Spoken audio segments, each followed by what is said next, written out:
положителни матча без вкарано попадение. Да, някои ще кажат тежка програма, други обаче ще ги контрират с това, че в настоящата си формация, с този бюджет, с този потенциал, с този талант, ЦСКА трябва да вкарва и го прави! Трета минута, Джеймс Етоо с фамозно попадение във вратата на Славия. Сушата е прекъсната, ЦСКА е напред в резултата, нещо, което не се беше случило от домакинството на Спартак Варна. Да, Джеймс Етоо беше критикуван не от мнозина, Джеймс Етоо беше критикуван от всички заради рязкия спад в представянето си през този сезон, заради всичко това, което сме виждали от Джеймс Етоо в българския футбол. Отговора на камерунеца обаче е гол в вратата на Славия, ранно попадение, ЦСКА е напред. Гол, който беше реализиран от 40-50 метра. Гол, който е изключително важен и носи усмивка на лицето на Етоо. Усмивка, която не бяхме виждали от много дълго време на футболния терен. Гостите за втора поредна среща. Залага на формация 3-4-3. Нещо, което даде резултат срещу Локомотив София. А какво попадение за втора поредна среща отбелязва отборът на ЦСКА. След като преди 2 седмици Джеймс Етоо по подобен начин се разписа във вратата на Иван Антонов, за да открие резултата на стадион Александър Шаламанов в 10-та минута на срещата. Играчите на Душан Керкес успяват да го направят отново. Бе хванат неподготвен Янко Георгиев, който в интерес на истината не беше далеч от това да избие топката.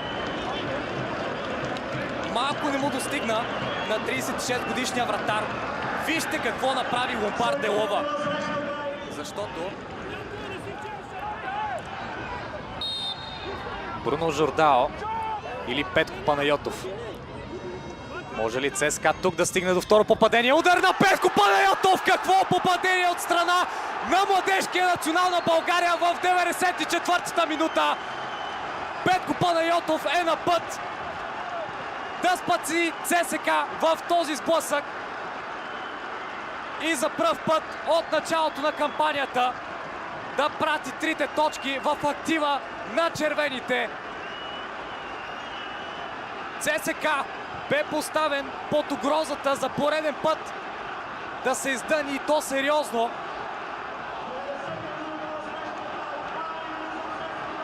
Душан Керкес обаче заложи на Петко Панайотов. Сегер след това не успя да установи добър контрол на топката. Илян Илиев. И той гласи топката за удара със силния си ляв крак. Много елегантно подаване за Годой, който не успя да се ориентира, но с доза късмет и шанс ЦСКА излиза напред. Йоанис Питас всъщност е футболиста, който се озовава в ситуация, от която най-доброто решение беше удар към вратата, той носи и попадение.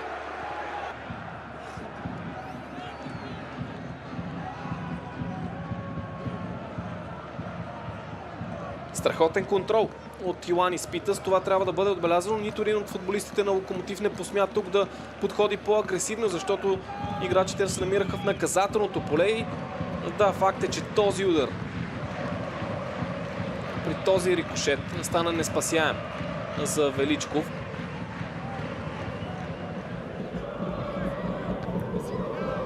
Този път Монтанчани с добра намеса на близката града.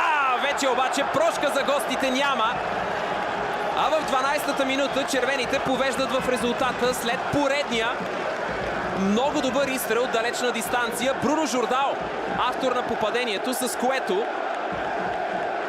армейците вземат превес спрямо своя опонент. 1-0 за ЦСКА.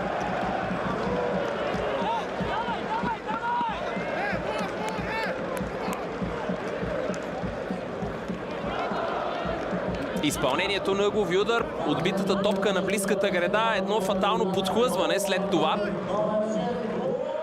Гашпер Търдин, Алдири Мазир Суа ще заменят Георги Костадинов, Асен Митков и Марин Петков. По информацията, която получавам от колегите, ще има промяна и в ЦСКА. Подаване сега към Годой. Възможно за Етоо, който бележи. А в този момент искрата в червено се разпалва.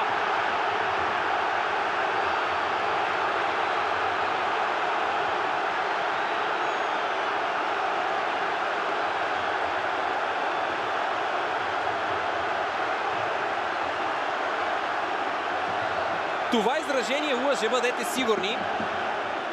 Попаденията в това дерби със сигурност носят много повече емоция от головете в който и да е друг двубой в футболна България.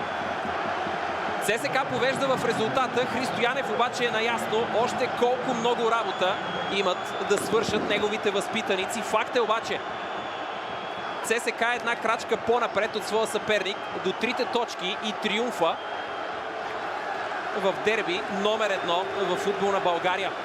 Големия герой за армейците към момента е Джеймс Етоо. Всичко стартира от тук. Подаването на фланга към Йоанис Питас, сякаш лошата преценка от Майкон. Добре блокира изстрела на Леандро Годой Кристиан. Грънчо с глава. Илиев. Бруно Жордао с удар от дистанция. ЦСКА повежда в резултата. Още едно изпълнение от португалския полузащитник на ЦСКА извън наказателното поле, попаднало в мрежата на противников отбор. След топката в близост до страничната линия. Пастор за Джеймс Етоо. Удар на Джеймс Етоо! Великолепно попадение! 34-та минута ЦСКА удвоява своя аванс благодарение на поредното великолепно попадение, реализирано от камерунския полузащитник на ЦСКА.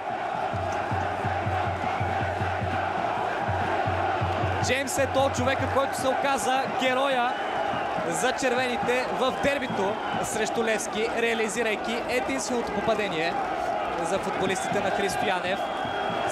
Сега за пореден път успява да плесне. Камилиев. Мартино търси съотборник в наказателното поле. Справя се Локомотив София. Жордао може да стреля. Жордао! 2-1 за ЦСКА! Невероятно изпълнение от бразилеца, който още веднъж се разписва с червената фланелка. А Христо Янев и армейците осъществяват пълен обрат.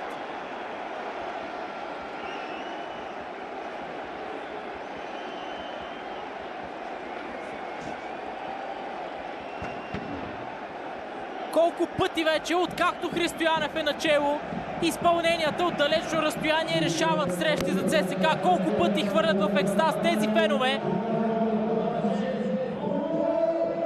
Колко пъти ЦСКА успява да стигне до обрат, след като се оказва изоставащ в резултата. Великолепно изпълнение от Бруно Жордао. Технично изпълнение от Бруно Жордао. И никакви шансове за Мартин Величков да се намеси.